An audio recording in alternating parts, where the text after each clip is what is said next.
You're my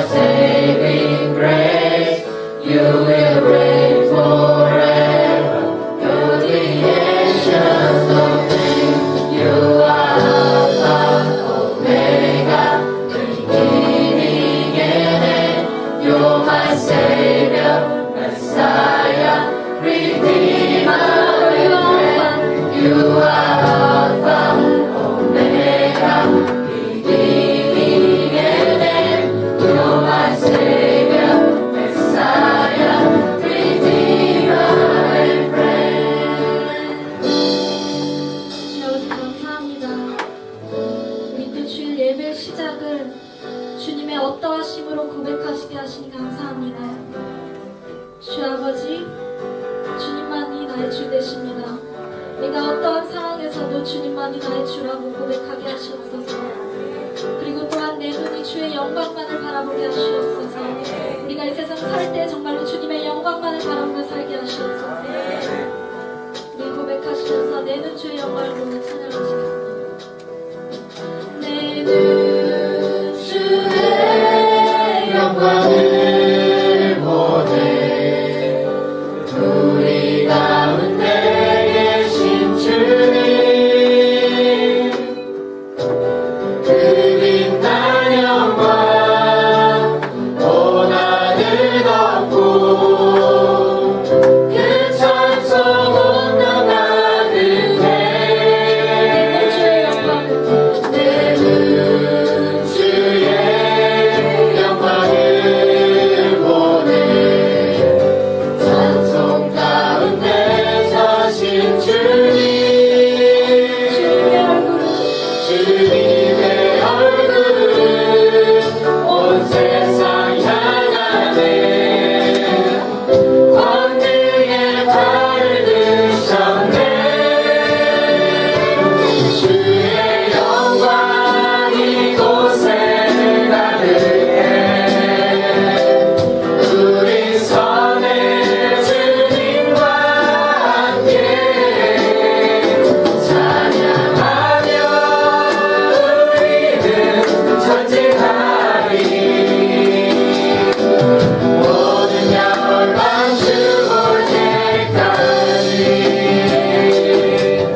소멸하는 문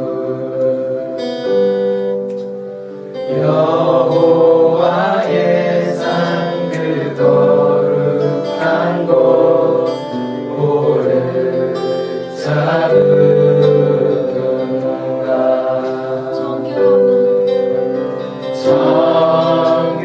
정결한 마음 주소서 주는 소멸하는 문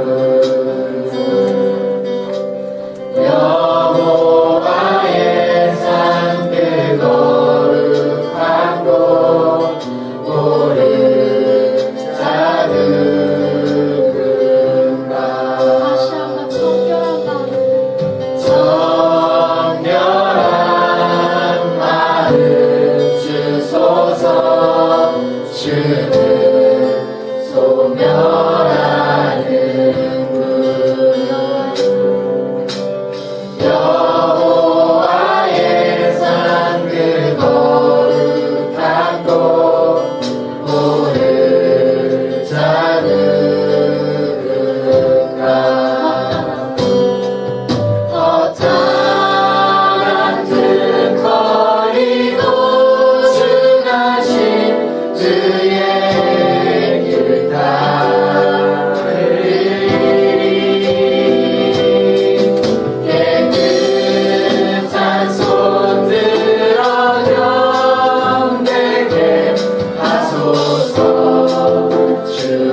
이곳에 앉으소서 이곳에서 드리는 예배를 받으소서 주님의 이름이 주님의 이름만이 오직 주의 이름만 이곳에 있습니다.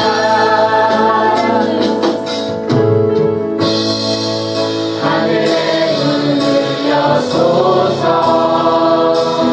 이곳을 주목하소서 주를 향한 노래가 꺼지지 않으니 하늘을 열고 보소서 이곳에 임재하소서 주님을 기다립니다. 기도에 안기나 하늘에 닿으니 주여 임재하여 주소서 이곳에 오셔서 이곳에 앉으소서 이곳에서 드리는 예배를 받으소서 주님의 이름이 주님의 이름만이 오직 주의 이름만 이곳에 있습니다. 이곳에 오셔서 이곳에 앉으소서 이곳에서 드리는 예배를 받으소서 주님의 이름이 주님의 이름만이 오직 주의 이름만 이곳에 있습니다. 이곳에 오셔서 이곳에 앉으소서 이곳에서 드리는 예배를 받으소서 주님의 이름이 주님의 이름만이 오직 주의 이름만 이곳에 있습니다. 주님의 임재가 가득한 예배를 기대합니다. 오늘 주 예배 가운데 성령님 임재하여 주시옵소서. 주님의 터치가 있는 예배가 되기 원합니다. 우리의 정말 인생이 바뀌는 예배가 되기 원합니다. 주 아버지 성령님과 함께해 주시옵소서. 우리 예배를 기쁘게 받아 주시옵소서. 온 마음 다하여서 우리가 영으로 주님 아버지를 기대하며 주님 만지심을 기대하며 오늘 예배를 나아갑니다. 주님 이 예배 함께해 주시옵소서. 주의 이름 기도합니다.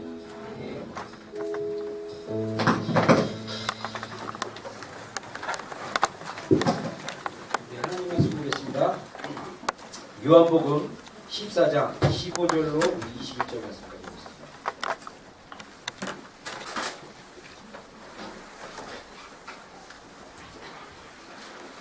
요한복음 14장 우리 15절로 21절 말씀까지 보겠습니다. 네. 자, 성경 있으신 분들 찾으시고요. 네. 우리 또 PPT 그 다음에요.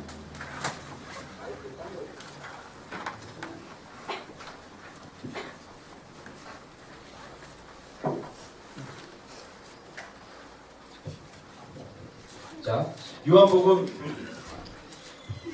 14장 15절로 21절 말씀까지 우리 7절 말씀 보겠습니다. 제가 15절 봉독하겠습니다. 너희가 나를 사랑하면 나의 계명을 지키리라.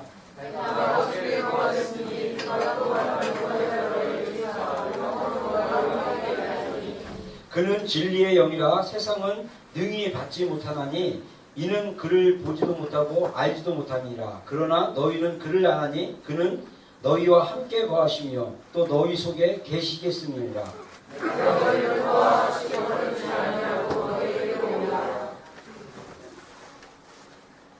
19절 제가 읽겠습니다. 조금 있으면 세상은 다시 나를 보지 못할 것이로되 너희는 나를 보리니 이는 내가 살아있고 너희도 살아있겠음이라.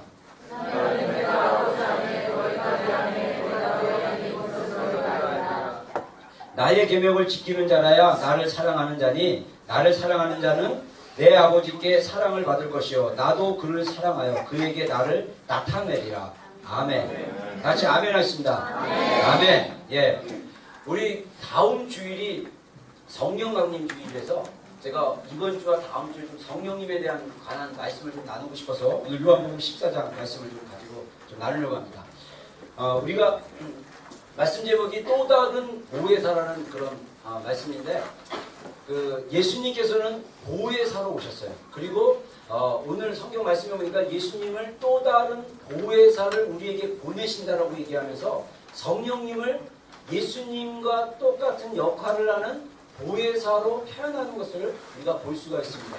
그러면 성령님, 예수님, 하나님 아버지, 그래서 우리는 세 분의 하나님이 있다고 얘기하거든요. 그래서 이 세 분의 하나님에 대한 이해를 잘못하면 삼신론으로 가세요. 삼신론은 뭐냐면 이 세 분을 다 각각으로 이렇게 보는 경우가 있습니다. 각각으로 존재하시지만 이분은 하나님이신 거예요. 그래서 우리가 보통 뭐라고 하냐면 삼위일체라고 얘기해요. 야, 이게 안 되네요. 자, 다시 한번 저기 꼭꼭 좀 해주세요. 네, 이걸 콘서트 할게. 자, 삼위일체에 대한 이해를 우리가 갖는 게 굉장히 중요합니다. 우리가 이 삼위일체를 잘못 이해하면 우리가 중요한 핵심적인 것을 잃어버릴 수 있어요. 저도 전도사였지만 이 삼위일체에 대한 것을 완전히 이해 못했을 때 그 한국의 유명한 강남에 있는 굉장히 큰 교회 목사님이 쓴 설교집인가 설교 테이프를 들었는데 이분이 삼일체를 이렇게 설명해서는 그게 맞는 줄 알고 되게 이렇게 이게 맞구나 이렇게 생각을 했거든요. 근데 이게 알고 봤더니 틀린 비유였어요. 혹시 여러분들 삼일체에 대한 비유를 이 두 가지 틀린 비유를 얘기하는 겁니다. 또 이것만 기억하셔가지고 얘기하면 오해하시면 안 돼요. 그래서 졸면 안 돼요. 설교 시간에. 집중하는 게 굉장히 중요해요. 자, 먼저 그 목사님이 뭐라고 얘기했냐면 삼일체에 대해서 얘기할 때 하나님 아버지가 계시고 아들이신 예수 그리스도가 계시고 성령님이 계시는데 우리가 집에 가면 저도 그렇지만 집에 가면 아이들의 아버지고 아내의 남편이고 또 부모님의 자식이라는 거예요. 그러면 저는 세 가지 역할을 합니다. 우리 부모님한테는 한국에 어머니 계신데 어머니한테는 아들아 그러면 네 어머니. 그리고 우리 아이들이 나한테 아버지 그러면 나는 아빠. 와이프가 여보 하면 나는 여보. 근데 나는 한 명인데 역할이 각각 다르다. 그렇게 설명하더라고요. 틀린 거예요. 이거 굉장히 위험한 거예요. 그리고 또 하나 잘못된 설명. 뭐냐면 액체, 고체, 기체. 한 물이 있는데 여기 물이 있죠. 이 물을 가열하면 기체가 돼서 이렇게 수분이 됩니다. 그래서 이 똑같은 물인데 이 물을 가열하면 기체가 되고 이 물을 냉동실에 얼리면 얼음이 돼요. 그래서 고체라고 얘기하죠. 고체가 된다. 그래서 한 물인데 때로는 고체, 때로는 기체, 때로는 액체로 얘기한다. 틀린 말입니다. 다 틀렸어요. 저도 그게 맞는 줄 알았어요. 전도사 시절에. 그렇게 쉽게 되면 와 쉽다. 그거구나. 내가 아니에요. 그래서 찾으려면 어떻게 찾느냐면 이 그림 하나 이게 완벽한 그림입니다. 이 삼일체를 오늘 저희 컴퓨터를 포맷을 했는데 이게 말을 안 들어서 다음 할 때만 넘겨주세요. 자, 우리가 이 보통 이걸 갖다가 이제 제가 이렇게 구글에서 좀 찾아보니까 그 삼위일체의 어떤 방패 모습이 있었기 때문에 방패라고도 표현을 하더라고요. 여기 보면 하나님, 성부, 파더 하나님이 계세요. 아들이신 예수 그리스도가 계십니다. 성령이신 스피릿이 있어요. 근데 이분은 다 하나님이세요. 이즈 맞죠? 이분이 한 분이라는 거예요. 근데 하나님 아버지는 아들이신 예수 그리스도가 아니세요. is not. Son is not father. 자, 하나님 아버지는 성령님이 아니십니다. Father is not spirit. 자, 예수님은 아들이신 예수님은 성령님이 아니에요. Son is not spirit. 그래서 이렇게 설명하는 게 가장 완벽합니다. 그러면 아까도 얘기했지만 세 분을 각각 너무 다르게 해가지고 전혀 상관없는 것처럼 얘기하면 30년이에요. 근데 이 세 분이 한 하나님이시지만 역할이나 인격적으로는 서로 다르신 분이에요. 이해가 안 되면 어쩔 수 없습니다. 이해가 안 된 거예요. 그래서 저는 이렇게 표현하고 싶어요. 하나님의 개념에서 1 플러스 1 플러스 1 그러면 우리의 수학은 1 더하기 1 더하기 1 더하기면 몇입니까? 3이죠. 근데 하나님의 수학은 1 플러스 1 플러스 1 1은 1. 그렇지. 경밀. 야, 맞아요. 박수 한번 쳐주세요. 이렇게 이해하시면 돼요. 세 분이 각각 인격체신데 이분들은 한 분이세요. 여러분 여기서 우리가 배워야 될 계시는 뭐냐면 연합의 의미입니다. 성령님이 우리 안에 계셔요. 이분과 나와 하나 된 거예요. 이게 하나 됐을 때 오는 그 놀라운 연합의 비밀, 계시가 딱 열리면 우리의 이성은 한 개 한 개 한 개는 세 개가 되어야 되는데 한 개 한 개 한 개가 하나가 될 수 있다는 계시가 열려요. 이게 삼일체에 대한 건데 여러분 이거 단순한 삼일체뿐만 아니라 예수님을 믿는 것 자체가 예수님 믿으면 성령이 우리 안에 계시는데 이런 것 자체가 초자연적인 일이고 이거는 인간의 이성으로 믿을 수 없는 놀라운 하나님의 계시라는 것입니다. 그래서 첫 번째 우리가 성령님이 어떤 분으로 오셨냐 예수님이 소개하기를 오늘 요한복음이니까 이거 안 되죠. 다음 또 다른 보혜사로 성령님을 예수님이 소개했다는 것입니다. 그래서 헬라어로 이 보혜사가 이렇게 헬라어는 이렇게 썼습니다. 그래서 헬라어는 왼쪽부터 파라크레토스. 그래서 이 파이는 P 발음이 나고 이거는 이제 L 발음이 나는 거죠. 그래서 파라크레토스라고 얘기하는데 이 파라크레토스는 그때 당시 헬라어 예수님이 활동했던 시대나 사도 바울이 활동했던 시대는 그때 이스라엘도 그렇고 그때 쓰던 주도 그 자국민의 언어는 아람어였어요. 아람어는 히브리어의 한 어종이라서 히브리어랑 비슷하다고 합니다. 근데 그래서 예수님은 아람어를 사용하셨어요. 근데 성경은 놀랍게도 신약 성경은 그리고로 쓰여있습니다. 왜 그러냐? 그때 당시에 공통 언어가 코인의 헬라어라고 요즘 말로 여기는 영어였어요. 그래서 영어를 가지고 쓰면 근데 우리는 한국이라는 좁은 한반도에 있다 보니까 잘 이해를 못하는데 유럽이나 이런 데는요 경계선이 굉장히 가깝기 때문에 보통 스위스도 보통 교육만 제대로 받으면 3, 4개 국어는 그냥 합니다. 스위스어하고 독일어하고 또 프랑스의 영향을 많은 도시에서는 영어를 하고 그 다음에 프랑스 불어죠. 영어가 아니라 불어를 하고 그 다음에 영어도 쓰고 그래서 보통 유럽 사람들은요 교육만 제대로 받으면 3, 4개 언어는 이렇게 자유롭게 쓴대요.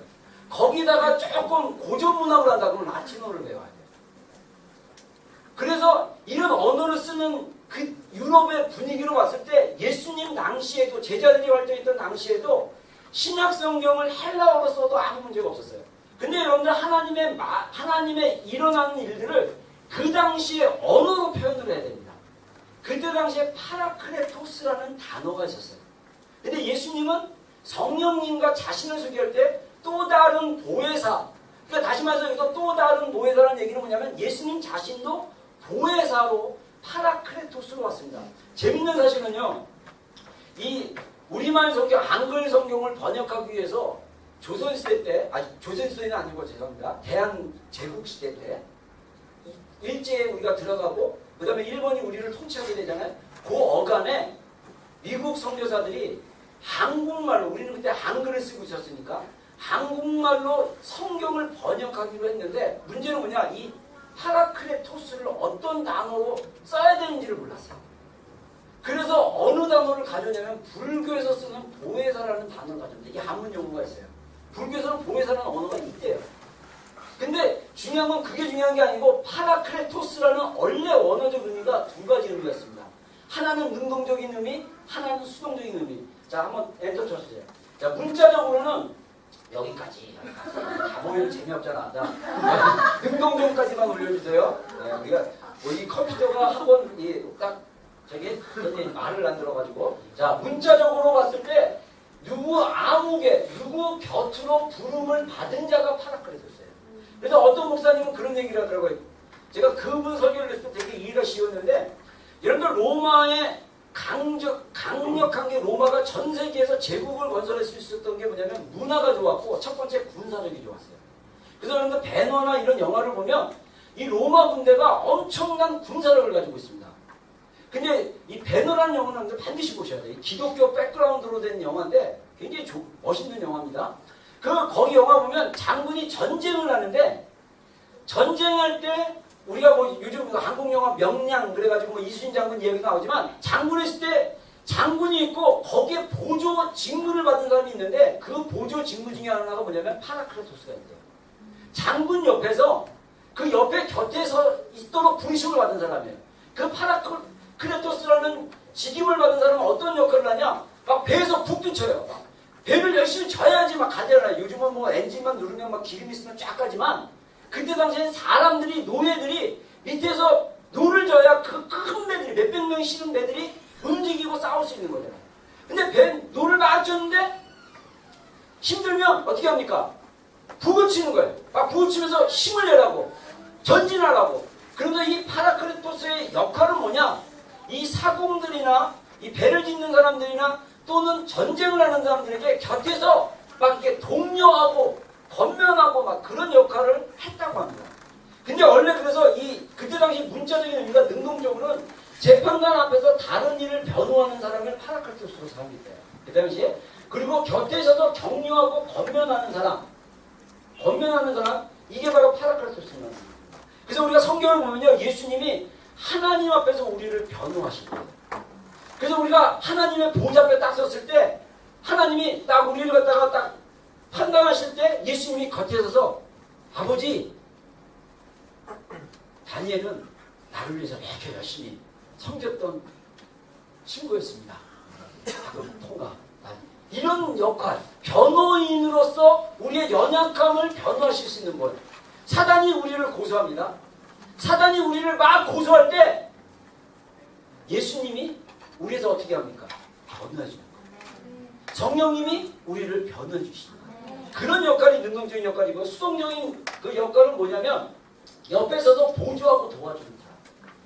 여러분, 우리가 간혹 오해할 때 많은 사람들이 너무 신앙이 수동적이다 보니까, 너무 우리의 신앙이 수동적이다 보니까 자꾸 나는 아무것도 안 했다니까 하나님 우리 도와주세요. 나 아무것도 안 하니까 하나님 알아서 해서 안 되면 왜 안 해주세요? 막 그러는데 그거 위험한 신앙이에요. 성령님이 우리 안에 계시지만 이분은 굉장히 인격적인 분입니다. 우리가 아무것도 안 하고 있으면요, 이 성령님은요 우리 안에서 아무것도 안 하고 계실 거예요. 우리가 그분에게 도와달라고 기도를 해야 돼요. 우리가 하나님께 내가 연약합니다, 하나님 도와주시옵소서라고 부르시고 기도해요.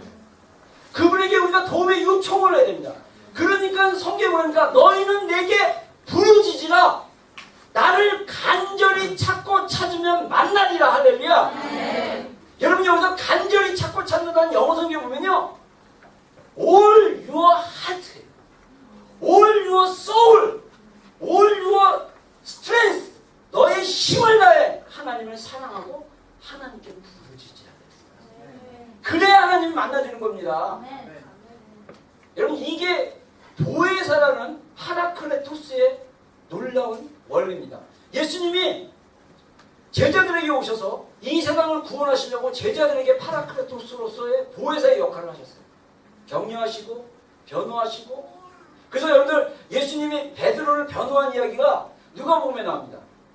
누가복음에 예수님께서 십자가에 달려 돌아가신다니까 이양 베드로가 예수님 그림 없어서 막 그러니까 뭐라고 합니까? 사단아 얘들을 물러가라 막 이런 얘기가 나오는데, 그 중에 예수님이 뭐라고 하냐면요, 베드로야, 내가 너를 위해서 사단이 밀 까부르듯이 너를 청구하였으나 내가 너를 위해서 넘어지지 않도록 내가 너를 위해서 기도하였다. 이게.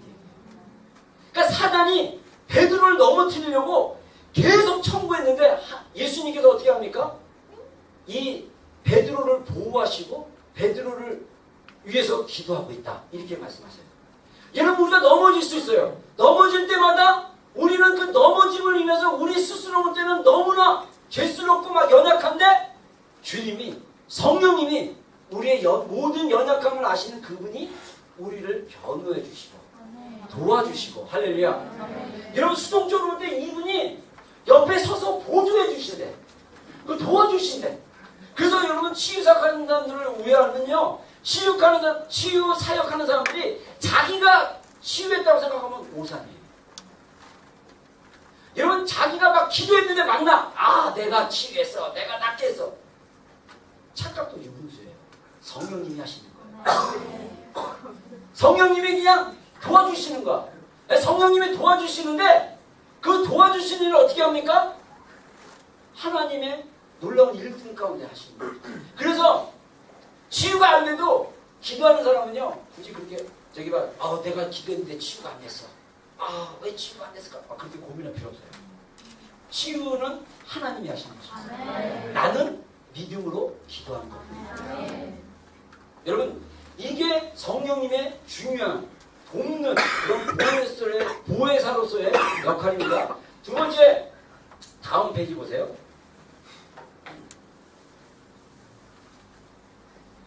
다음이라고 얘기했는데 이 컴퓨터가 잘 말 안 들어요? 자, 내주하시는 성령님. 성령님이 우리 안에 계신다는 거예요. 믿는 자 안에 계신다는 것입니다. 우리 다음 구절, 성경 구절 한번 보겠습니다. 본문입니다. 우리 본문 다 같이, 본문 두 구절인데 두 구절 17절과 20절 우리 영어까지 다 쳐주세요. 자, 17절 다 같이 읽겠습니다. 시작. 그러나 너희는 그를 아나니 그는 너희와 함께 거하시며 또 너희 속에 계시겠습니다. 그날은 내가 원산에 너희와 내 안에 내가 너희 안에 있는 것을 너희가 알리라. 네. 자, 애기들한테 집중하지 말고 말씀해 봐야지. 이거 굉장히 영적인 부분이에요. 이거 알죠? 네. 여러분들의 마음을 빼앗기면 안 돼. 말씀을 보는 데 집중해야지. 니나가 마음으로 돌아다니는 여러분들 신경 쓰지 마세요. 여러분들 굉장히 중요한 겁니다. 이건 왜냐면 우리가 하나님의 말씀을 듣고 우리가 진리로 깨닫는 게 굉장히 중요하기 때문입니다. 여러분 성령이 믿는 자 안에 계신다는 거예요. 그래서 그분이 너희는 그를 안다고 그랬어요.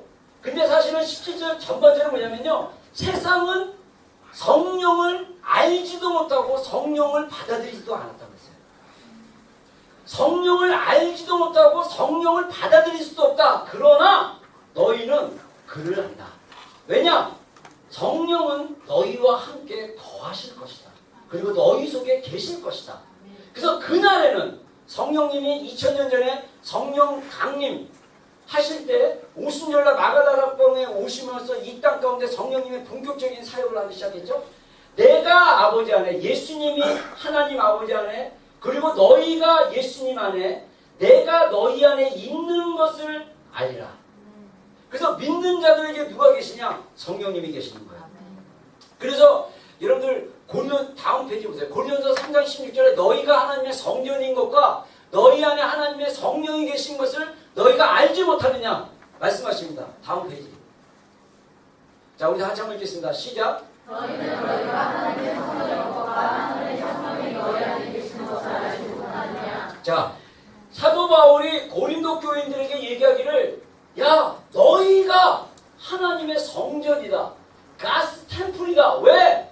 너희 안에 성령이, 하나님의 영이신 성령이 살고 있지 않느냐? 라고 퀘스천을 하는 거예요. 근데 왜 너희 인생이 그지같이 사느냐? 이 얘기예요.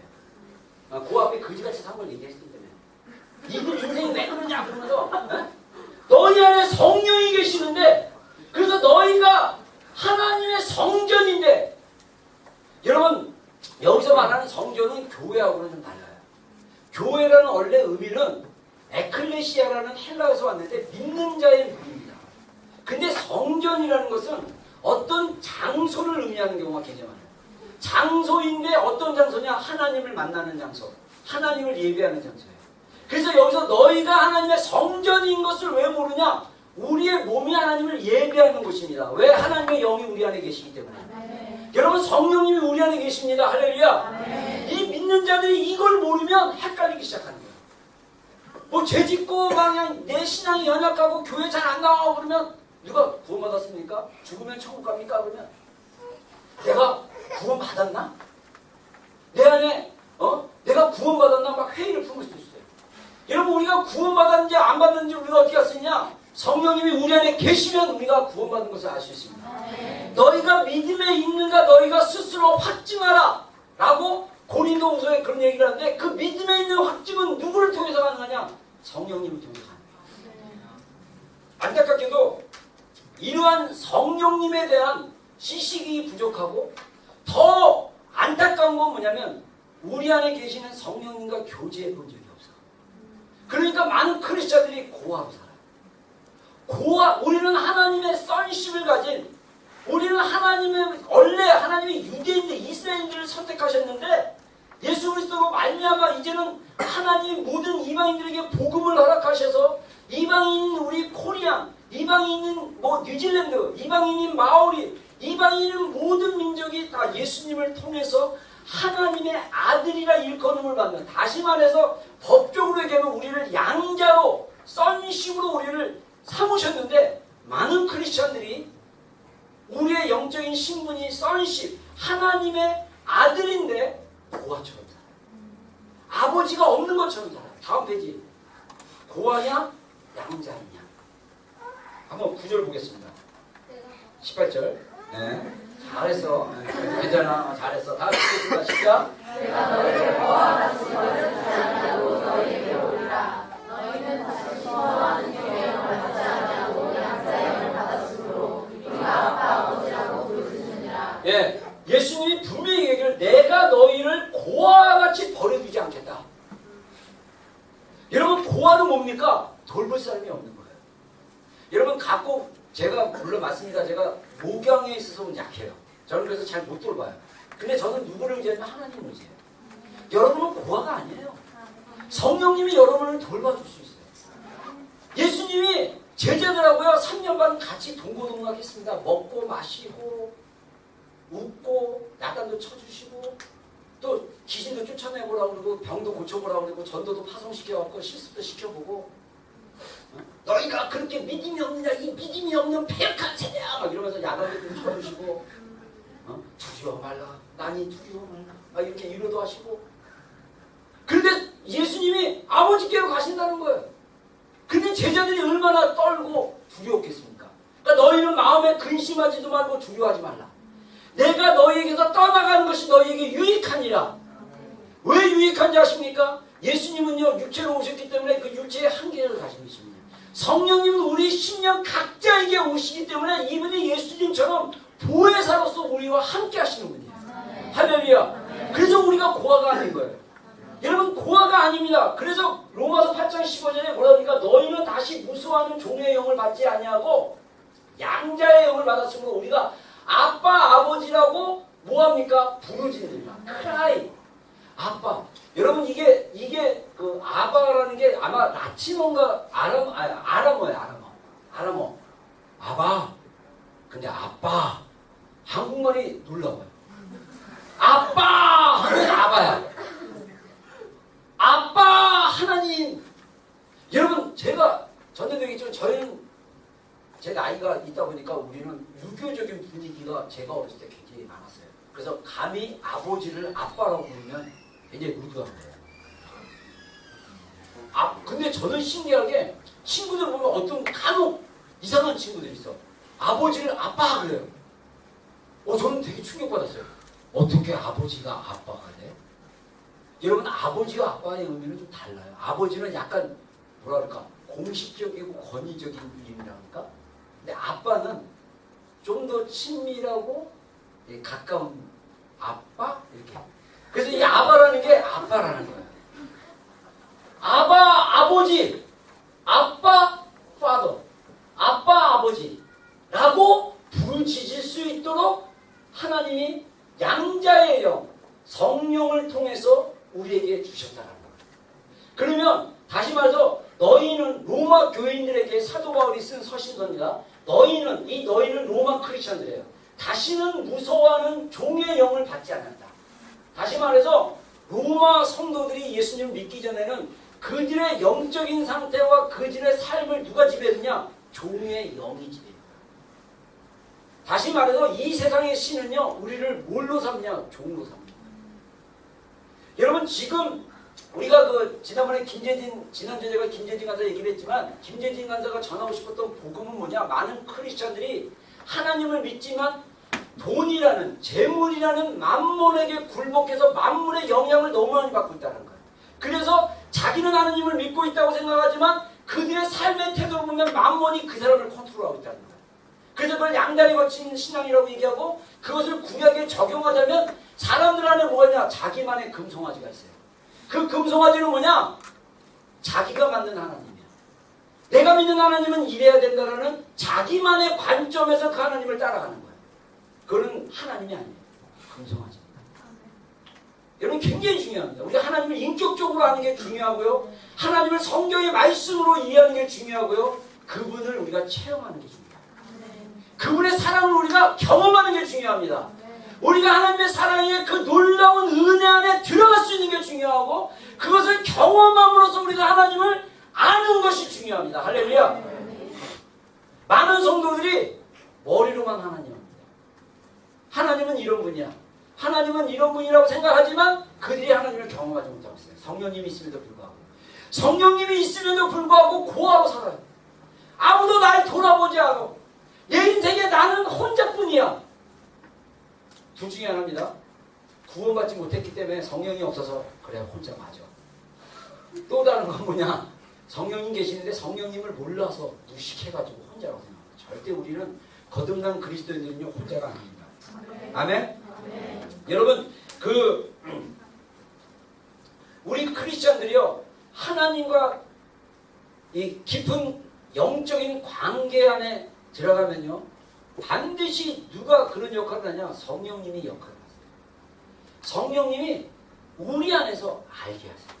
저는요 옛날에 내 안에 성령님이 있는지도 몰랐어요. 그럴 수밖에 없는 게 고등학교 3학년 1월 달에 수련회 갔다가 산에서 막 한번 하나님 살아계시나 안 계시나 한번 기도해보자 3일 기도하다가 성령 확 충만 받아가지고 영적인 문이 쫙 열려가지고 야 나는 목사가 돼야겠다. 그래서 목사 그냥 1년 동안 고등학교 2년 동안 공부 하나도 안 하고 대학 포기해가지고 늘 놀던 사람이 1년 동안 수능 준비해가지고 해갖고 겨우 그냥 커트라인 거의 끝에로 해가지고 대학을 딱 신학대학을 들어갔어요. 그리고 한 학기 만에 경제적인 어려움이 오니까 이건 도저히 등록금 내지 못할 것 같아서 야 군대라도 갔다 오자 그래가지고 군대 지원해가지고 바로 그 다음에 군대 지원해서 갔어요. 1년 반 걸렸어요. 자 1년 반 해갖고 2년 만에 11월에 군대 입대했으니까 내가 하나님을 경험하고 2년 만에 군대를 가서 군대 생활 막 하다가 한 1년 좀 지났을까? 막 신앙생활 하다가 외박 나가갖고 청년부 내가 다녔던 교회 청년부 모임에 딱 갔더니 청년부 모임에 있던 우리 고등학교 때 친구들이 교회를 안 나온대. 그래서 그때 감독이 딱 와가지고 내가 이 친구들 위해서 기도를 해야겠다. 그래가지고 부대로 기대해가지고 이제 내가 작정하기를 매일 아침 금식을 하자. 일주일 작정 아침 금식을 딱 했어요. 근데 부대라는 게 단체 생활이기 때문에 정말 금식하기가 너무 힘들어요. 그것도 고참이면 괜찮아요. 고참은 우리 밥을 잘 안 먹으니까 밥 대신 짬밥 대신 맛있는 걸 먹으니까. 근데 이 자대배치 받은 지 얼마 안 된 1년짜리가 막 이런 거 제대로 안 먹으면 막 너는 왜 튀냐? 너는 왜 안 처먹냐? 막 이러면서 핍박받거든요. 근데 금식을 하다가 결국 못했어요. 그래가지고 그날 저녁에 보초를 쓰는데 총을 메고 이 첫조망 부대 첫째 딱 쓰면서 이 빙신 너는 금식도 못하고 바보같이 일주일도 못 굶어? 그 눈치 본다고 이 빙신 너는 원래 그런 놈이야. 막 옛날에 그 낮았던 자존감으로 나를 갖다가 막 한대. 괜찮아 하면서 괜찮아 내가 다 알고 있어 괜찮아. 근데 목소리가 제 안에 있는 이게 뭐야 친숙한 목소리. 굵게 괜찮아 이러면 주님인 쳐다보다. 그런데 내가 그냥 가끔 들었던 목소리 같아. 너무 친숙해. 괜찮아 너 연약한 거 다 알아. 근데 이 성령님의 위로가 오자 저의 잘못된 생각과 이 비관적인 생각이 다 끊어져 버려요. 그리고 제 안에 뭐가 나오냐면 찬송이 나와요. 그리고 주님을 찬양하는 거예요. 몰랐어요? 성령님인 줄. 할렐루야. 군대 제대하고 복학해서 기도실에서 막 기도하다가 성령에 또 체험을 했는데 그리고 인격적으로 성령을 모르니까 제가 그때 학생부 전도사를 했습니다. 목요에서. 청년부 모임은 학생부는 애들 학교 끝나고 1시에 끝나고 오면 학생부 모임이 3시인가 있었어요. 3시부터 한 5시까지 모임하고 저녁 먹고 청년부 모임은 그때 한 8시쯤에 있거든요. 직장 갔다 와야 되니까. 8시쯤에 토요일날 청년부 모임이 있으면 제가 그 청년부에 또 우리 친구들 모교에다 보니까 청년부 회장, 총무 뭐 이런 친구들이 다 그 저기 학생부 교사이면서 또 청년부 회원이에요. 그러니까 제가 어떻게 하냐? 청년부 모임에 참석했어요. 전도사지만 친구들이고 친구가 회장이고 총무니까 참석했어요. 근데 그 청년부 모임의 청년 담당 그때 전도사님인데 지금 목사님이야. 그분이 청년부들을 데리고 한 달에 한 번씩 산기도로 갔어요. 충현 기도원님이었대요. 나도 기억이 잘 안 나는데 경기도 광주에 있는. 그래가지고 산기도를 가는데 그날 딱 출발하는데 친구가 그러더라고. 야 신전도사 너는 전도사니까 나를 위해서 좀 기도해주고 우리 청년들을 위해서 기도해줄까. 야 다 똑같이 뭐 그러냐. 그래서 딱 올라가서 기도하는데 한 10대 명이 올라가서 산에서 기도하는데 갑자기 성령님인 줄 몰랐어요. 가서 기도해줘라고. 나는 이 교만한 마음을 떠나갈지어다. 예수님의 이름으로 명하는 교만한 마음을 떠나갈지어다. 이러면서 기도하는데 안 되는 거야. 성령님을 이기지 못하니까 어떻게 합니까? 빤떡 일어나가지고 못 견디겠는 거야. 도저히 막 싸우는데 도저히 못 싸우겠어. 그래갖고 아이 어떻게 기도하다 구경이나 하나 보자. 딱 보는데 그때 처음 진짜 이 성령님의 그 지식의 말씀을 봤어요. 이 시골에서 올라온 이 자매 2명이 있었는데 이 봉제 공장에서 시다하고 되게 어렵게 사는 자매들이었거든요. 이 2자매가 방언을 앉아가지고 막 이러는데 방귀도 하고 귀여워가지고 껌껌해갖고 달빛밖에 안 보였어요. 후라시도 없었고. 그냥 그 자매들은 그냥 알아. 딱 쳐다보는 순간 갑자기 내 마음의 그림으로 하늘이 열리면서 하나님이 이렇게 쳐다보는 느낌이 왔어요. 그래서 내가 이들 영혼을 기뻐한다. 나는 이게 성령님이 하시는지 몰랐어요. 너무 신기해가지고 한 명 빼고 다 하나님 말씀하셔가지고 내려가면서 애들한테 다 물어봤어요. 안 말씀한 애만 딱 물어봤더니 걔는 기도 안 하고 있어요. 걔는 딱 보니까 두꺼운 벽이 딱 있고 아무것도 안 들렸어요. 아무것도 보이지 않고 안 들렸어요. 저는 그 성령님이 말씀해 주는 것도 몰랐어요. 무식해가지고 누군가 그걸 알게 하고 더 친밀하게 교제하게 하고 막 했으면 제가 좀 더 이 영적인 세계에 더 많은데 아무도 주변에 알려주는 사람이 없어가지고 저는 신기한 체험 한번 했다. 그러고 끝났다. 여러분 성령님이 우리 안에 살아계십니다. 할렐루야. 이분이 우리와 함께 하십니다. 이분이 우리를 인도하십니다. 이분이 우리와 교제하기를 원하십니다. 이분과 하나 되는 여러분 되기를 주의 이름으로 축원합니다. 마지막 3번째는 뭐냐? 진리의 영이신 성령님. 성령님은 진리의 영이세요. 막 치지 마. 참고 9절만 쳐주세요. 자, 그는 다 같이 읽겠습니다. 시작. 그는 진리의 영이라 세상은 능히 그를 받으시나니 이는 그를 조금하고 알지도 못하리라. 예, 아까 얘기했던 17절 앞에 예수님이 진리의 영이신 성령님을 세상은 능히 받지도 못한 cannot 없애요. 그러니까 받을 수가 없어요. 세상은.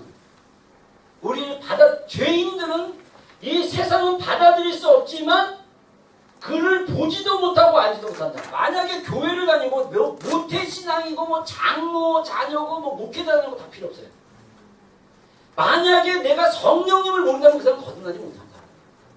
내 안에 성령님이 계시는지 안 계시는지 우리가 확인해 봐야 돼요.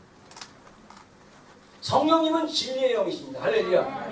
그분은 우리를 어디로 인도하시냐? 진리 가운데로 인도하십니다. 다음 페이지 한번 보겠습니다. 다음 페이지.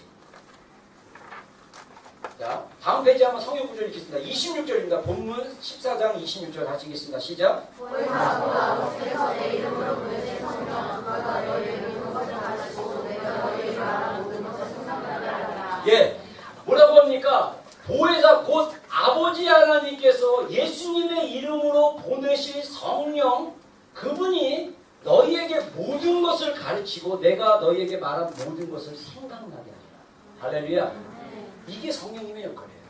그분은 진리의 영이시기 때문에 내가 곧 길이요 진리요 생명이니 나로 말미암지 않고는 아버지께로 올 자가 없다고 했어요. 그래서 진리이신 예수님께로 인도하시고 그 다음에 예수님이 가르쳤던 모든 진리의 말씀을 어떻게 한다? 리마인드하게 하셨어요. 그리고 이것을 어떻게 하냐?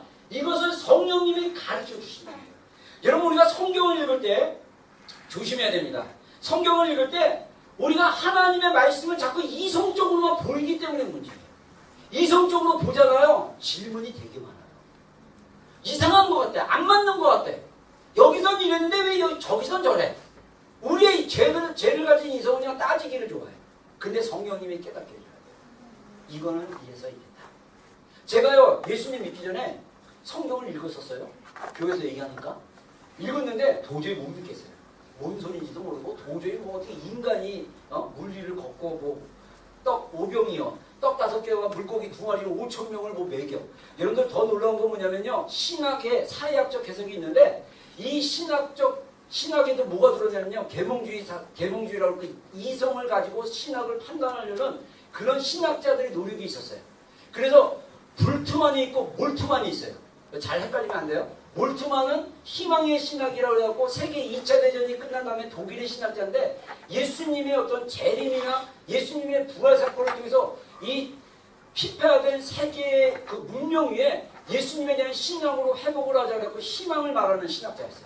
근데 불투만이라는 분은 독일분인가 이분도 독일분인가 불란서분인데 이분은 성경의 비신화화 해가지고 자기가 이성의 관점으로 할 때 이분이 신학자예요. 그리고 신학대학 교수였어요. 그러면서 뭐냐면 이성의 관점으로 할 때 성경은 신화적인 신화라고 얘기할 수 있는 다른 종교에 나와 있는 신화적인 이야기들이 너무 많다. 그래서 이 신화적인 이야기들을 다 빼고 이성으로 봤을 때 과학적으로 검증했을 때 맞는 말씀만 우리가 취하자라고 해서 이 사람이 신학적 노력을 했어요. 아주 흉악한 사람이죠. 그걸 신학에서 가르쳐. 그런 영향을 받은 해석 중에 하나는 사회학적 해석인데 그렇다고 사회학적 해석이 틀린 건 아니에요. 제 경험입니다. 제가 대학을 해서 TH에서 성경을 공부했고 제 후배는 88 학번 출신 후배는 저랑 친한 후배는 신약을 전공을 했어요. 신약 전공은 2년 동안 뭐하냐? 신약만 들이다. 신약 성경 27권만 들이다 공부하는 과정이에요. 2년 동안. 근데 얘가 어느 날 그런 거예요. 이렇게 딱 돼서 저는 먼저 1년 들어왔고 얘는 나중에 들어왔어요. 학부 때부터 알았던 후배인데 딱 그런 거예요. 형! 오늘 세미나에서 했는데 놀라서 사회학적으로 처음 배운 거예요. 그래서 뭔데? 형! 이 오병이의 기적 있잖아. 그게 사실은 실제로 기적이 일어난 게 아니라 그 어린아이가 너희가 먹을 것을 줘라. 예수님이 제자들에니까 빌립이 그러잖아요. 저기 이거 어떻게 안드레가 이거 어떻게 이 아이의 떡 5개하고 물고기 2마리 이걸로 어떻게 되겠습니까? 이렇게 얘기했더니 그걸 갖다가 예수님이 축사해가지고 나눠줘라. 그때 사람들이 막 먹는데 5,000명이 먹고 남아서 12광절이 남더라. 이렇게 성경이 나와있잖아요. 형, 전에 기적인 줄 알았더니 오늘 공부해보니까 이게 그 어린아이가 헌신하니까 거기에 영향을 받아가지고 사람들이 5,000명이 되는 사람들이 다 회개해가지고 어떻게 했느냐? 자기 도시락을 다 깠대. 그래가지고 그거 다 까가지고 그거 다 먹는 바람에 12광절이가 나왔대. 이거를 성도들한테 아끼면 성도들도 너희가 숨겨놓은 거 다 내놔라 그러고 다 내놓으면 이게 풍성하게 이거래. 내가 미친놈아. 그렇게 얘기해서 네가 교회 가서 그렇게 설교할 거야? 그리고 그 해석에 의하면 제가 그런 책을 읽어봐서 알아요. 그 해석에 의하면 뭐라고 또 해석하십니까? 민중신학 좀 제가 한때 민중에게 또 한번 쫙 빠져가지고 진짜 민중이 예수다라고 생각해가지고 인본주의에 빠져가지고 제가 이게 딴 거 없어. 성경으로 돌아와서 성경을 진립을 하고 성경의 말씀대로 살고 성경의 말씀으로 분별하는 게 굉장히 중요합니다. 제가 딱 미국됐을 때 어떻게 했느냐? 그 민중신학에 의하면요, 그 민중신학의 한국의 대표적인 목사 중에 문익환 목사님이에요. 그 문성호 씨 아버지. 개인적으로 이분의 성품은 굉장히 좋습니다. 마지막 이분은 좀 주님에 대한 체험을 했는데 너무 인본주의적인 영향을 많이 받았고 그런 책을 쓰고 막 이랬는데 그 민중신학 그 사회학적 해석에 의하면요, 여리고성 그 함락 사건도 어떻게 보는지 아십니까? 사회학적으로. 원래 그 히브리란 말이 원래 노예들 떠돌아다니는 사람 그런 의미도 있어요. 성경에 이제 바로가 야곱에게 표현할 때 히브리라고 표현하는 단어가 하나 나오거든요. 근데 그 여리고성 안에 이 떠돌아다니는 노예 계급들이 있다는 거예요. 이스라엘 백성들은 430년 동안 이집트에서 노예 생활했다가 탈출해가지고 가나안을 딱 들어왔는데 여리고도 원래 그때 당시에 가나안은 강력한 도시 국가였습니다. 그래서 노예들이 있고 이 귀족들이 있고 평민들이 있고 그런데 이 귀족들의 강력한 통치에서 노예들이 학대받는 시대였어요. 인간 취급도 못 받고. 근데 인간 취급도 못 받던 똑같은 히브리인들이 와가지고 여리고를 함락한다. 그리고 매일 저녁 한 바퀴씩 돌고 마지막 7바퀴 돌고 소리를 질렀다. 그때 민중공개가 일어나가지고 여리고를 부셨다. 이렇게 얘기해요. 그럴싸하죠. 그거 다 뻥입니다. 실제로 그들이 함성 질렀을 때 하나님의 역사가 일어났다.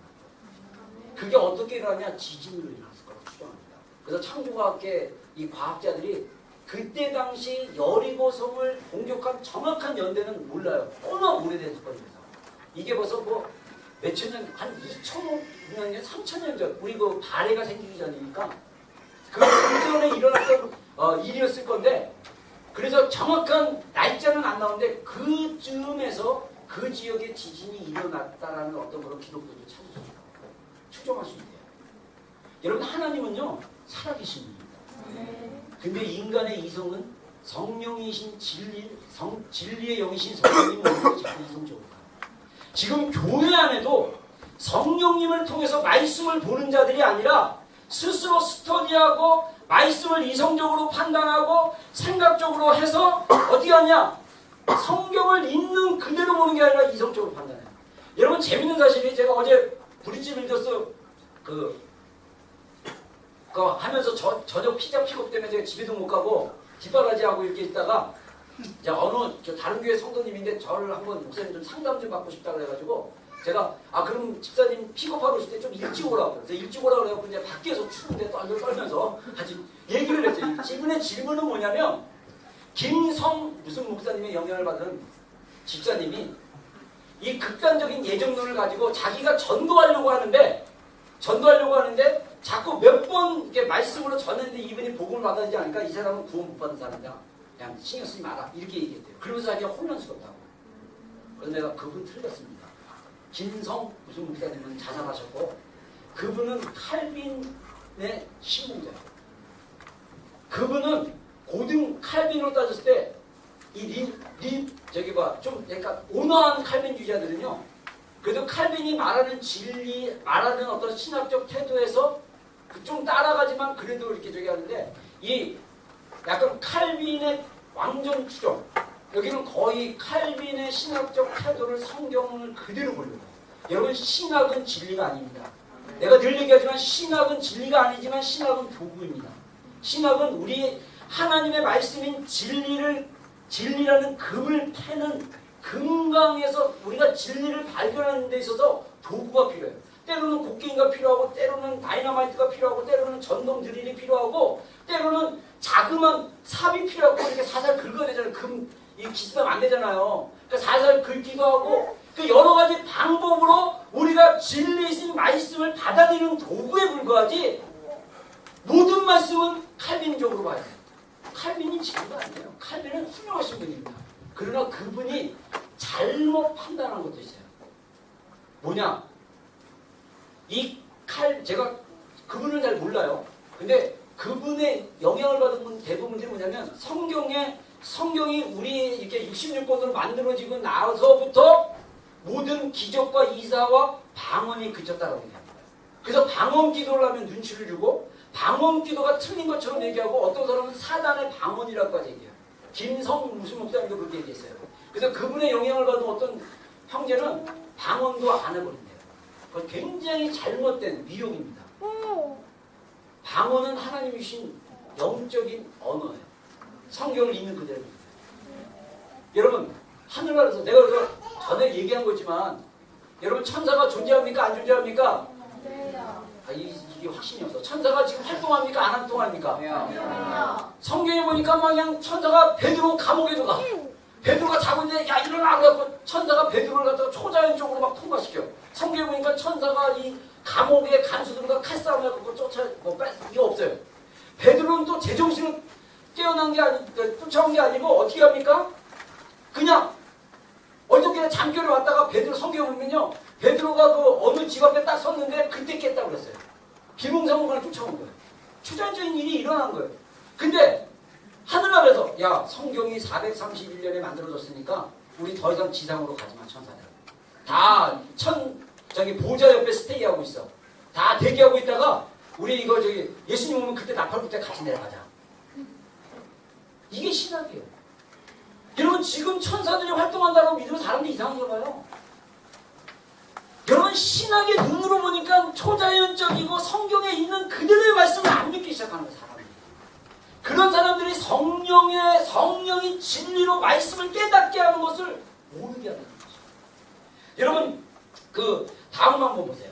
다음에 보면요, 자, 한번 읽겠습니다. 시작. 그러나 진리의 성령이 오시면 그가 너희를 모든 진리 가운데로 인도하시니 그가 스스로 말하지 않고 오직 들은 것을 말하며 당의 일을 너희에게 알리시리라. 그가 내 영광을 나타내리니 내 것을 가지고 너희에게 알리시겠습니다. 예. 그 전에, 미안합니다. 그 전에 한번 보실까요? 그 전에 보면요. 중간 이거 페이지 하나가 없는데? 진리의 성령이, 잠깐만요. 미안합니다. 이거 이상하네. 페이지 하나가 없어졌네. 자, 이거 다음 전 한번 보세요. 전. 한 번 더. 네, 니고데모. 이 얘기 하려다가. 니고데모와 예수님이 대화를 하세요. 자, 진리의 영이신 성령님이 진리의 영이신 성령님이라고 얘기하면서 예수님이 요한복음 3장에 보면요. 예수님께서 니고데모랑 얘기를 합니다. 나중에 집에 가서 요한복음 3장 1절부터 쭉 한번 읽어보세요. 니고데모는 율법에 능통한 사람이었고 니고데모는 이 성경에 굉장히 밝은 사람이었어요. 그가 밤에 찾아왔습니다. 밤에 찾아왔다는 얘기는 뭐냐면 예수님이 유대인들에게 많이 공경을 받았기 때문에 그가 남의 눈에 띄지 않으려고 딱 왔어요. 그래서 2절에 보면요. 니고데모가 밤에 와가지고 예수님이 그래요. 당신은 하나님이 보낸 선한 사람인 줄로 내가 압니다. 이렇게 얘기를 하니까 예수님이 느닷없이 뭐라고 하냐면 사람이 거듭나지 않으면 이 구절을 말합니다. 다시 한번 읽겠습니다. 시작. 하나님이 거듭나지 않으면 하나님의 나라를 볼 수 없느니라. 여기 사실 제가 이거 좀 공간이 좀 없어가지고 이거 앞으로 좀 뺐는데 뭐라고 하냐 예수님이 앞에 뭐라 하냐면 내가 진실로 너에게 이르노니 사람이 이른다. 예수님이 강조를 하셨어요. 내가 진짜 너한테 얘기하는데 사람이 거듭나지 않으면 하나님 나라를 볼 수 없다. 왜? 니고데모는 하나님 나라를 기다렸던 사람. 그러면서 이어지는 얘기가 그러니까 니고데모는 충격을 받습니다. 아니 어떻게 사람이 거듭날 수가 있습니까? 내가 나이가 많은데 다시 어머니의 뱃속으로 들어가야 되니까 얼마나 이성적이에요. 논리적이고 영적이지 못하죠. 그러니까 예수님이 다시 반복해서 얘기합니다. 내가 다시 진실로 너에게 이르노니 사람이 물과 성령으로 거듭나지 않으면 하나님의 나라를 볼 수 없는 거야. 여기서 예수님이 강조하는 게 뭐냐면 물과 성령으로 거듭나야 된다. 니고데모는 성령이 없기 때문에 예수님의 가르침에 대한 이해가 없었어요. 근데 예수님 분명히 얘기를 물과 성령으로 거듭났을 때 하나님을 볼 수 있다. 자, 여러분 우리가 거듭났고 성령님이 계시는데 아직도 하나님의 나라에 대한 마인드와 패러다임이 안 열리는 이유 중에 하나가 뭐냐면 교회에서의 가르침이 성령님과 교제하게 하고 성경을 계속적으로 읽고 하나님의 말씀의 진리의 중심으로 가게 만들어야 되는데 자꾸 진리가 아닌 변두리에서 신앙생활을 해요. 맨날 중요한 게 뭐 교회 열심히 나왔느냐 안 나왔느냐, 예배 열심히 참석했느냐 안 했느냐. 제가 얘기 들어보니까 이 바리새인들이 종교인들이잖아요. 이 사람들은 자기의 의로 율법의 어떤 것을 이루려고 하는 사람들. 이런 사람들이 가끔 세상이 넘어져요. 넘어지면 어떻게 하는지 아십니까? 자기도 술 먹고 그래. 자기도 나쁜 짓 해. 그래놓고 교회 안에 누가 술 먹고 나쁜 짓 하고 막 판단하고 막 뭐라 그래. 이중성. 그러니까 예수님 바리새인들 향해서 뭐랍니까? 이 회칠한 무덤이요. 여러분 무덤 안에는요 뼈다 뭐 냄새 나는 것, 그 썩는 것이 가득한데 겉으로는 속은 더러운 것으로 가득하고 이 속은 세상을 너무나 사랑한 나머지 세상과 빠져있고 세상을 너무나 많은데 겉은 회를 쫙 칠해가지고 나이스하게 보여요. 이거를 예수님이 지적하고 있죠. 성령이 우리 안에 계시면 우리 안에 있는 더러움들이 성령의 불로 정결케 되는 줄로 믿습니다. 우리가 주님과 함께 교제하는 삶을 살아야 돼요. 그래야 우리 안에 있는 죄악들과 우리 안에 있는 연약함들이 성령님이 그것을 이길 수 있도록 우리에게 능력을 주실 줄로 믿습니다. 근데 이분은 어떤 분이냐? 계속 쳐보세요. 엔터. 어떤 분이냐? 진리로 우리를 인도하고요. 그가 모든 것을 가르쳐 생각나게 한다 해서 또 다음 페이지. 그래서 진리의 성령이, 자 한번 읽겠습니다. 시작. 그러나 진리의 성령이 오시면 그가 너희를 모든 진리 가운데로 인도하시니 그것을 말하지 않고 오직 들은 것을 말하며 당일을 너희에게 알리시리라. 그가 내 영광을 나타내리니 내 것을 가지고 너희에게 알리시겠습니다. 예. 자 여기서 진리의 성령이 너희를 모든 진리 가운데로 인도하고 성령께서는 스스로 말하지 않고 오직 들은 것을 말하며 장래일을 너희에게 알리리라. 그가 내 영광을 나타내리라. 이것만 가지고도 사실 설교 한 편인데 중요한 게 뭐냐면 성령님이 장래일을 알려주신다. 여러분 지금 마지막 때가 가까울수록 하나님이 마지막 때를 준비하라고 교회들로 하여금 깨어있는 슬기로운 다섯 처녀들처럼 준비하도록 사람들을 알게 하시는 거예요. 깨워주시는 거예요. 근데 이것을 모르니까 문제고요. 그 다음에 성령님은 어떤 분이냐? 예수님의 영광을 나타냅니다. 제가 성령님에 대한 전에 이해를 잘 못했다는데 그때 당시만 해도 한국교회가 성령님을 어떻게만 이해했냐면 능력으로만 이해했어요. 능력으로만 이해했다 보니까 제가 종교행동 목사님도 굉장히 유명한 부흥강사인데 이분이 은사가 나타나고 막 그러다가 한번 은사 때문에 교회가 한번 이게 거의 막 반토막이 나고 나서 이분이 은사를 사용 안 하시고 이제는 말씀으로만 가시더라고요. 근데 이분의 말씀은 정말 성령님이 깨닫게 해주는 깊은 말씀이라서 제가 부교육자 시절에 엄청 은혜를 받았어요. 근데 이분이 한 가지 성령님에 대한 이해가 약하다 보니까 이분의 설교나 태도가 약간 거칠어. 저도 조금 거친 편인데 그분에 비하면 제 발이 피고. 근데 이분이 막 설교하다가 자기도 막 하다가 갑자기 슬리퍼를 갖다가 간간히 높았거든요. 막 거쳐. 그러니까 그 장군 중에 저기 뭐 장군 출신 2스타인가 3스타 있던 장군님이 열받아서 수요일 때 뺄떡 일어나더니 막 이런 일들이 있었어요. 근데 우리가 성령님을 인격적으로 알게 되면 성령님은 어떤 분이냐? 우리의 성품을 만지시는 겁니다. 그래서 갈라디아서 6장에 뭡니까? 성령의 열매에 9가지 열매가 나오잖아요. 여러분 우리가 주님을 알면 할수록 우리는 어떤 사람들이 되냐? 한 예수님을 닮아갈 수 있는 예수님의 마음을 알아갈 수 있는 자들이 되는 것입니다. 여러분 우리 크리스천들이요 쉽게 판단하는데 쉽게 판단하는 사람들 많은 사람들 안에 성령님에 대한 지식이 없기 때문에 여러분 성령님은 판단할 수 있는 분은 하나님이십니다. 할렐루야. 우리는 분별만 해야 돼요. 분별만. 그래서 어제 저랑 상담했던 그 집사님은 자기도 혼란스럽다고 했어요. 그래서 내가 그랬어요. 집사님 판단과 분별의 차이를 잘 아시면 된다고. 판단은 제가 쉽게 얘기했는데 여러분들 좀 얘기할 수도 있는데 똥하고 된장하고 색깔이 비슷한 거 아시죠? 그래서 그 예를 제가 들었어요. 갑자기 더럽지만 된장과 똥이 색깔이 비슷하지만 판단하는 사람들은 똥! 더러워! 야 더러우니까 저거 하지 마! 이거 판단. 분별은 똥이구나 된장이구나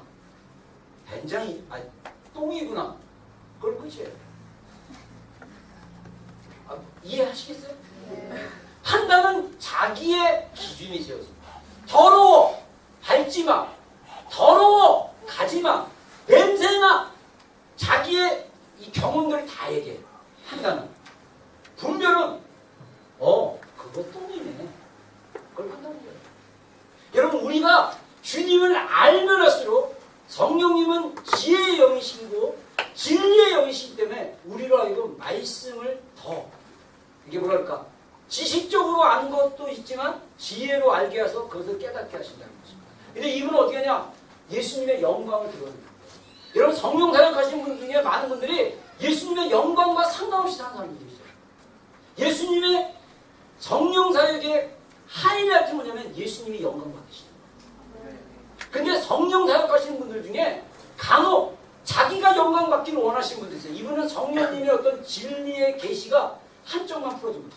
여러분 우리가 성령 사역하시는 분들 능력 나타나요. 진짜 막 신기해요. 막 인격은 성격은 별로 아닌 것 같은데 막 기도하면 막 찔리고 오고 막 이러는데 중요한 거는 성령의 역사는 그분은 우리를 예수님께로 이끌게 하고 예수님을 더 깊게 알게 하고 예수님을 사랑하게 하고 예수님의 영광을 드러나기 때문에 우리는 없고 예수님만 드러납니다. 이게 진짜 성령님의 인도하십니다. 다음에 보면요 사도 바울의 예를 잠깐 해본 적이 있어요. 여러분들 갈라디아서는요 율법이냐 성령이냐에 대한 논증입니다. 갈라디아 교회는요 사도 바울이 개척했던 지역의 교회였습니다. 도시였습니다. 근데 사도 바울은 순회 선교사였기 때문에 갈라디아도 개척하고 고린도도 개척하고 빌립보도 개척하고 막 이러면서 막 여러 지역을 돌아다녔어요. 지금으로 따지면 지금 뭐 터키나 이런 유럽 지역이라고 합니다. 그쪽 지역으로 했는데 사도 바울이 없는 동안 누가 왔느냐? 예루살렘에서 거짓 교사들이 왔어요. 이 거짓 교사들은 뭐냐면 예루살렘에서 신앙생활했던 유대 크리스천들인데 그래서 여기서 유대인들이라고 갈라디아에서 나옵니다. 그 유대인들은 예수님을 안 믿는 요한복음에 나오는 유대인들이 아니라 예수님을 믿지만 율법을 똑같이 생각하는, 복음과 똑같이 생각하는 잘못된 신앙을 가진 자들을 얘기해요. 그래서 우리가 성경에 사도 바울은 뭐냐면 거짓 교사라고 해요. 다음 보세요. 거짓 교사들. 이 거짓 교사들은 어떤 얘기를 하냐? 이 거짓 교사들은요, 복음, 엔터 치려니까? 자, 복음 플러스 율법. 자, 복음 하나만은 부족하다는 거예요. 율법이 필요하다는 거예요. 그래서 그 대표적인 게 뭐냐? 율법을 받아들였다는 얘기는 뭐냐면 유대인이 되는 거예요. 그래서 이방인인 크리스찬들이 예수님을 믿으니까 유대인들 입장에서 볼 때는 내가 믿는 하나님과 내가 그들도 예수님 믿었으니까 근데 율법에 그 습관이 남다 보니까 너 이방인들 우리처럼 할례 받아야 돼. 그래서 할례를 주장합니다. 근데 이게 별거 아닌 것 같아. 그럼 할례 받아주자. 유대인들처럼 받자는데 이거는 굉장히 다른 거예요. 복음을 희석화시키는 거예요. 복음을 변질시키는 거예요. 그래서 사도 바울은요, 뭐라고까지 얘기하냐면 누가 너희를 꾀더냐? 누가 너희들을 갖다가 속이느냐? 이렇게까지 얘기해요. 사도 바울이 전한 복음은 뭔지 아십니까? 다음. 사도 바울이 전한 복음은요, 성령의 믿음으로 믿으면 복음을 받아야 됩니다. 자, 우리 성경 구절 한번 갈라디아서 보겠습니다. 갈라디아서 1장 2절, 3장 1절과 2절 다 같이 한번 읽겠습니다. 시작. 어디서보다 갈라디아 사람들아 예수 그리스도께서 십자가에 못 박히신 것이 너희 눈앞에 밝히 보이거늘 누가 너희를 꾀더냐? 내가 너희에게서 당한 이것을 알려라 하노니 너희가 성령을 받은 것이 율법의 행위로냐 홍성을 듣고 믿음이로냐. 예, 자, 분명히 사도 바울이 갈라디아 성도들 얘기해서 뭐냐면 예수 그리스도께서 십자가에 못 박힌 것을 너희 눈앞에 밝히 보이거든. 다시 말해서 갈라디아 교인들은요, 사도 바울이 복음을 전했을 때 십자가의 복음을 정확히 보고 어떻게 했습니까? 성령으로 고백해서 구원을 얻은 사람이에요. 근데 그들을 누가 깼습니까? 거짓 교사들이 와서 깬 거예요. 꼬인 거예요. 미혹한 거예요. 야, 너희들 복음 갖고는 안 돼. 우리 유대인들처럼 할례 받고 유대인들처럼 절개 지켜야 되고 유대인들처럼 모든 율법을 다 지켜야 돼. 라고 말하기 시작합니다. 그러니까 갈라디아인들은 헷갈리기 시작하는 거예요. 그러니까 사도 바울이 내가 너희에게 다만 이것을 알려 하노니 너희가 성령 받은 것이 율법의 행위로냐 혹은 듣고 믿음이냐. 이들이 복음을 받아들였고 복음을 듣고 믿음으로 반응했으니까 그 증거로 구원받은 증거로 누가 오셨느냐? 성령님이 오신 거예요. 그러니까 너희가 성령을 받은 것이 율법의 행위 때문이냐? 듣고 믿음으로냐? 할렐루야. 아멘. 여러분 우리가 구원을 얻는 데 있어서 우리의 행위는 할 수 있는 거냐? 믿음의 고백이에요. 로마서 10장 10절 말씀하는 것처럼 사람이 마음으로 믿고 입으로 시인하여 구원에 이르리라. 할렐루야. 아멘. 우리가 성령님을 선물로 받을 수 있는 유일한 길은 복음을 듣고 마음으로 믿고 입으로 예수님은 하나님의 아들이십니다라고 고백하면 선물로 성령님이 우리 안에 계시는 거예요. 그래서 이 성령님이 우리를 진리 가운데 인도하시는 거예요. 그거 갖고 된 줄 알아? 안 돼. 주일날 52주 동안 한 번도 빠지잖아요. 11조 내야 돼. 뭐 해? 율법입니다. 제가 간혹 우리 교회 이제 뭐 이렇게 예배 뭐 못 드리고 막 그래서 저는 율법으로 판단하기 싫은 거예요. 분별하려고 하죠.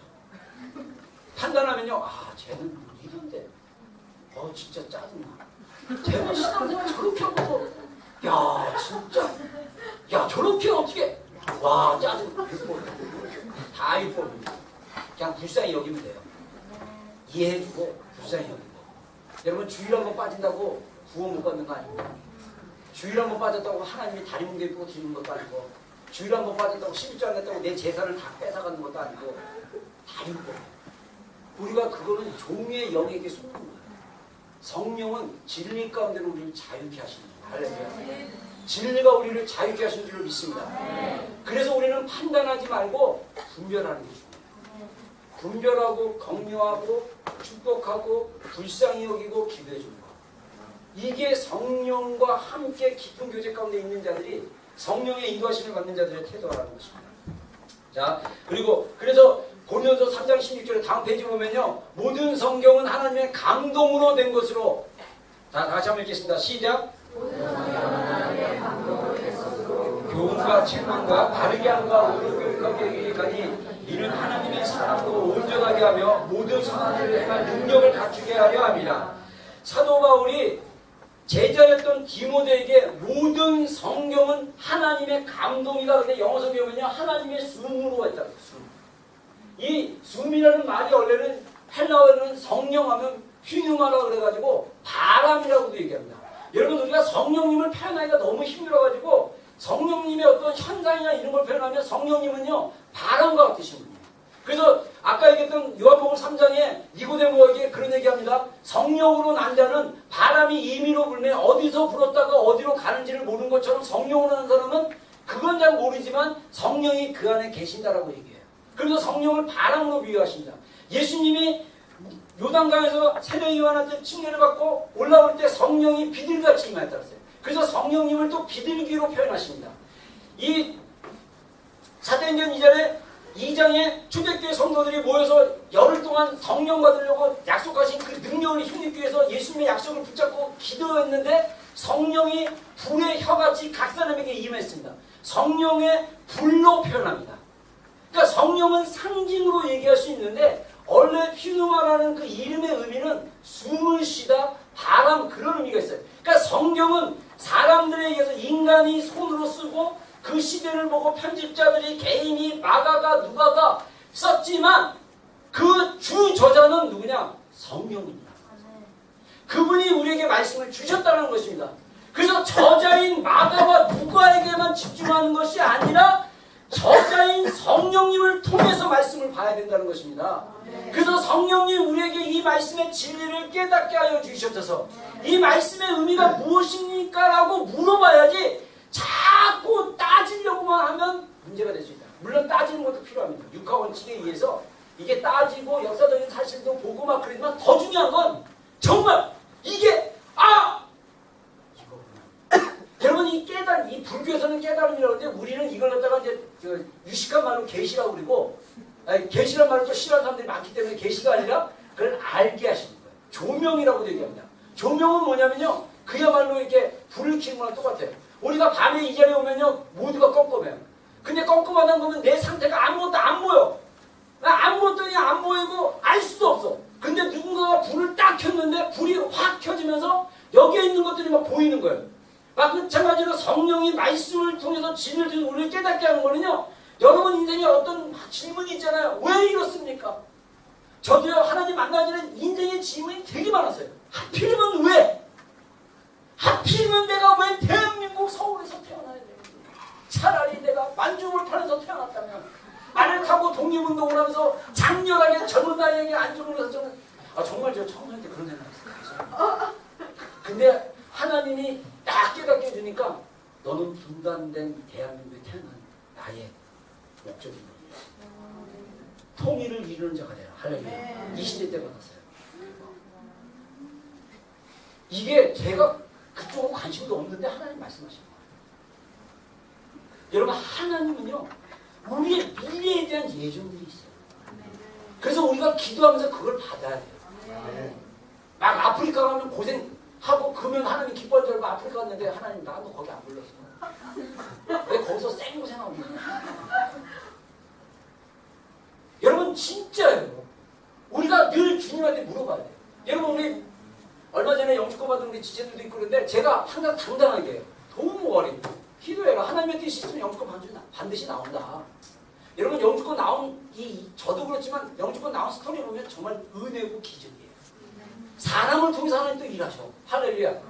그래서 하나님의 비전, 하나님의 인도하심이 어디 있느냐 이걸 우리가 분별하는 게 중요합니다. 아까 말씀하신 대로 성령이 장래일을 너희에게 알게 하시리라. 할렐루야. 성령이 우리를 인도하실 것이다. 그래서 우리는 그 인도하심을 받아야 돼. 우리는 그래서 성령 충만한 삶을 살아야 됩니다. 결론 성령님과 동행하는 삶을 살아야 돼요. 자, 엔터. 성령, 그러려면 두 가지인데 성령님으로 몸의 행실을 죽여야 돼요. 이 썩어질 몸의 행실. 자, 한번 읽겠습니다. 성경부터 시작. 너희가 육신대로 사냥하는 죽는 것을 왜 영으로서 몸의 행실을 죽이는 살이니. 네. 어이기 바래. 자, 육신대로 살면 반드시 죽을 것이래.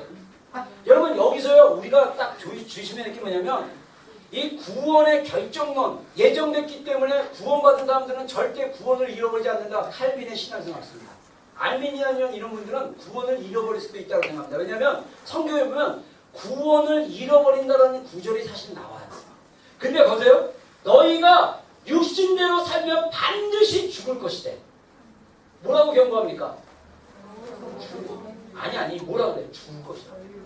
다시 말해서 나는 구원받았으니까 천국 가는 티켓 받았어. 그래서 이 세상에서 죄 짓고 뭐 마음대로 내 마음대로 살면 나는 천국 가. 육신대로 살면 반드시 죽는다. 성경이 얘기했죠. 그래서 우리는 어떻게 되냐? 어떤 삶을 살아야 되냐? 영으로서 성령으로 우리의 몸의 행실을 뭐라고 해요? 죽여라. 이거는 갈라디아서 보면요. 그리스도 예수의 사람은 그 정과 욕심을 십자가에 이미 못 박았느니라. 할렐루야. 여러분 우리의 정과 우리의 마음과 우리의 어떤 것들을 세상적이고 육신적인 것, 육신적인 게 뭡니까? sinful nature예요. 우리의 죄된 본성이에요. 여러분 저도 아직까지 구원을 온전히 이루기까지 제 안에 죄된 본성이 있어요. 저도 목사로 온전하지 못합니다. 목사이기 때문에 또 목사지만 제가 또 연약한 부분이 있기 때문에 죄를 지을 수도 있어요. 누가 나를 갖다가 막 뭐라 그러면 내가 승질 나가지고 속으로 막 그냥 정신 뭐야 그냥 이러면서 막 그냥 그냥 뭐야 막 용서도 못하고 막 저주를 펑펑 야 내면서 막 이런 저주를 하면 안 되죠. 막 이런 마음을 가질 수도 있어요. 이건 욕심이에요. 육체적 본성에서 나오는 것입니다. 어떻게 해야 돼요? 이런 반응이 딱 왔을 때 성령으로 그 마음을 죽여요. 많은 크리스천들이 용서가 없어요. 많은 크리스천들이 미워하고 많은 크리스천들이 질투합니다. 많은 크리스천들이 세상을 갈망하고 있어요. 많은 크리스천들이 채워지지 않는 그 갈망을 세상에서 뭔가 찾으려고 집중하고 있어요. 다 육신. 그것을 어떻게 하라고요? 성령으로 죽이라. 그 다음 뭐냐? 성령을 따라 행하라. 성령을 따라. 성령을 따라 행하라. 다음. 예. 자, 한번 읽겠습니다. 시작.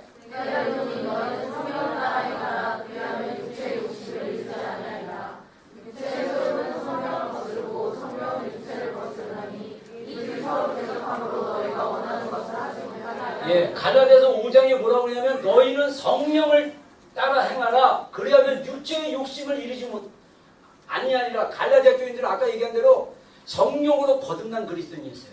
그들을 향해서 사도 바울이 뭐라고 권면합니까? 성령을 따라 살라고 했어요. 그러면 육체의 욕심을 이루지 않는다. 다시 말해서 우리 안에 육체의 욕심이 있다는 거예요. 우리의 육체의 욕심은 뭡니까? 디자이어스예요. 죄된 본성이 가지고 있는 디자이어스. 여러분 이게 디자이어스가 죄된 본성에서 나온 거냐 아니면 하나님이 주시는 축복을 누리는 거나 차이점이 있어요. 어떻게 예를 들면요. 내가 좋은 차 타고 싶어요. 좋은 차 타고 싶은데 이 차를 좋은 차 타는 거에 대해서 내가 너무 하나님의 어떤 마음과 상관없이 내가 가지고 싶으니까 이 차 사고 또 돈 있으니까 또 다른 차 사고 이것이 과연 하나님이 주신 축복인지 아니면 죄된 본성이 따라가는 차를 따라가는 욕구인지를 봐야 됩니다.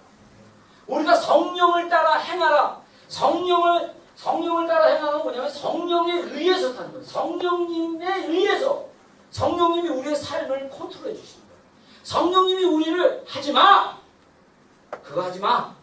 그거 안 좋아. 하지마. 막 게임하는데 하지마! 그러면 어떻게 돼? 하다가 안 되죠. 이렇게 해야 되겠죠. 여러분 그러면 성령을 따라 이거 아까 얘기한 대로 제가 구체적으로 적용을 한번 고민해봤어요. 자, 몸의 행실을 죽인다는 건 뭐냐? 성령의 음성을 듣는 게 중요해요. 몸의 행실을 죽이기 위해서는요. 음성 잘 들으셔야 돼요. 여러분 세 가지 말이 우리 안에 들립니다. 내 자신이 나에게 얘기하는 거, 성령님이 우리 안에서 얘기하는 거, 마귀가 거짓말로 이 밖에서 마귀가 내 안에 있는 게 아니니까 얘가 돌아다니다가 밖에서 거짓말을 딱 하는 거예요. 여러분 놀랍게도 많은 크리스천들이요. 이 성령님과 진리 가운데 서지 않으면 거짓말에 그렇게 속아요.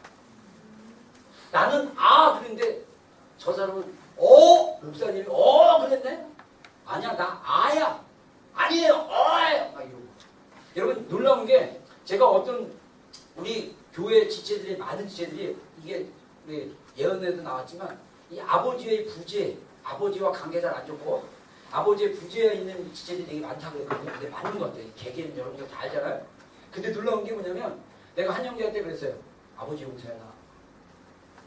막 그래서 프로세스를 제가 그 부모님들하고 만나서 계속 했어요. 되게 좋아졌어요. 근데 그때마다 저 용서했어요. 최근에 뭐라 하는지 아세요? 용서가 안 돼요. 내가 이 부분은 아빠에 대한 용서가 안 돼요. 여러분 용서했다고 머리만 생각해. 근데 깊은 곳에서 용서를 안 해요. 그건 용서가 안 돼요. 그럼 어떻게 하냐? 여러분 말씀으로 싸워야 돼요. 말씀. 여러분 육체를 죽이는 방법이 뭔지 아십니까? 나중에 헌금 시간에 보여줄 존 파이퍼 목사님의 전쟁이라는 그 영상인데 저는 앞부분만 보고 이게 좋은 영상이라서 딱 했는데 마지막 뒷부분에 보니까 이 로마서 말씀을 하시더라고요. 몸의 육체의 행실을 성령으로 죽이라. 여러분 정말 여러분이 행동하는 것이 나의 제된 본성에서 나온 건지 아니면 말씀의 근거에서 나온 건지를 분간하셔야 돼요. 여러분 인간적인 열심도요 육신의 디자이어스가 될 수도 있습니다. 그걸 분별할 수 있어야 됩니다. 그 다음에 그래서 다시 한번 읽겠습니다. 시작.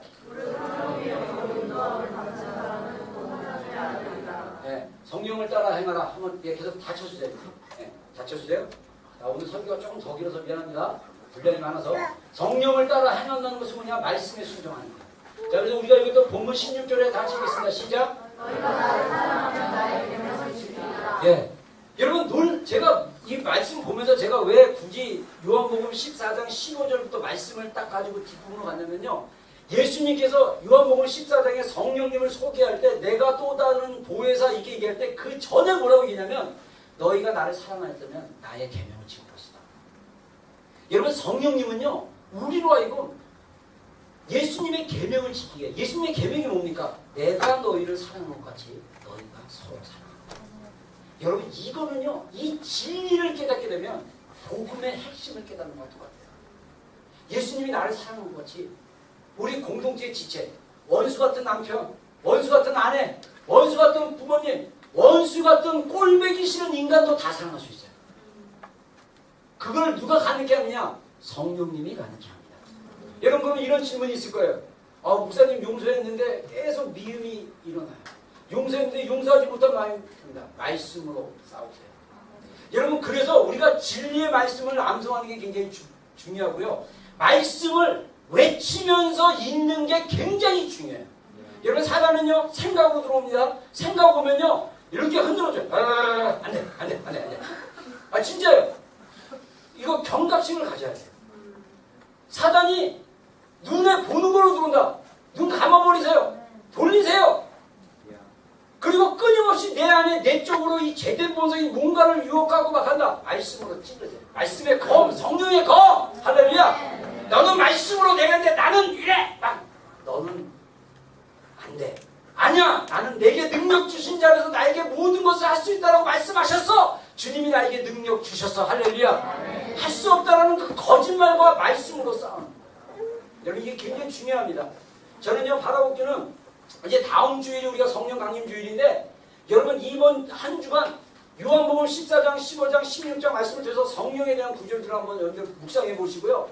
갈라디아서 말씀 전체 통해서 성령님에 대한 묵상을 한번 해보시고요. 로마서 8장에 나와 있는 성령님에 대한 묵상들을 한번 해보시면 좋겠어요. 그리고 여러분들 우리 안에 성령 계시면 물어봐요. 주님 이게 뭐죠? 주님 이게 무슨 뜻이죠? 아무 생각이 안 나요. 어느 순간에 딱 이게 이런 생각인가? 그래서 우리가 교회가 사실은 성령님과 교제할 수 있는 교제하는 방법과 이런 길들을 알려줘야 돼요. 이게 없다 보니까 자꾸 머리로 신앙생활을 해요. 우리 신앙생활은요 우리 영이 주님을 만나는 것입니다. 우리의 영이 성령의 인도하심을 받아야 됩니다. 할렐루야. 기도하겠습니다. 우리 이 시간에 반주부터 가고요. 우리 소리내서 우리 이 시간에 성령님 내 안에서 더 충만하게 하여 주시옵소서. 성령님 주님의 말씀을 더 잘 이해할 수 있도록 역사하여 주시옵소서. 우리 다 같이 한번 소리내서 우리 한번 기도하는 시간 갖겠습니다. 기도하겠습니다.